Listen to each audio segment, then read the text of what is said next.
காளான் 65 செய்ய போறோம், வாங்க பார்க்கலாம். காளானை சுத்தம் பண்ணி எடுத்துக்கலாம்.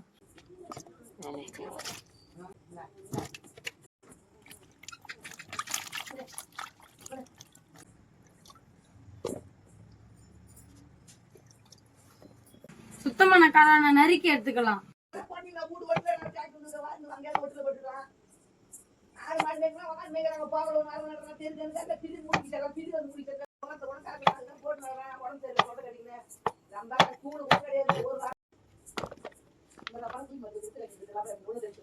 சோள மாவு, மைதா மாவு, அரிசி மாவு, சிவப்பு மிளகாய் தூள்,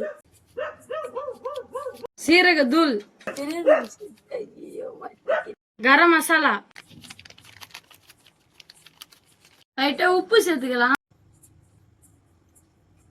இஞ்சி பூண்டு பேஸ்ட்ல ஜீரகமும் மிளகாவும் சேர்த்து அரைச்சா மனமா இருக்கும். பச்சை தண்ணி கொஞ்சம் சேர்த்து பிசைஞ்சிக்கலாம். மசாலா காளானை மிக்ஸ் பண்ணிக்கலாம்.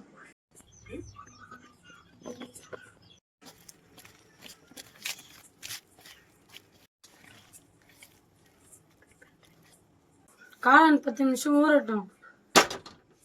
சுசிலிட்ல வாங்கின எண்ணெயை ஊத்திக்கலாம்.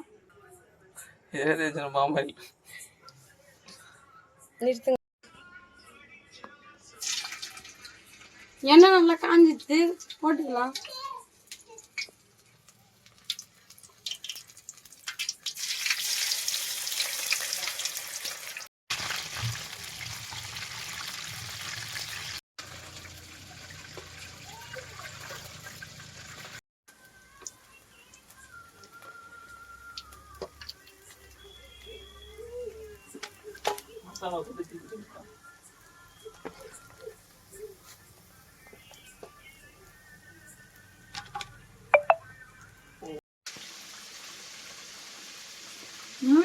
மறு வந்து சூப்பரா இருக்கு.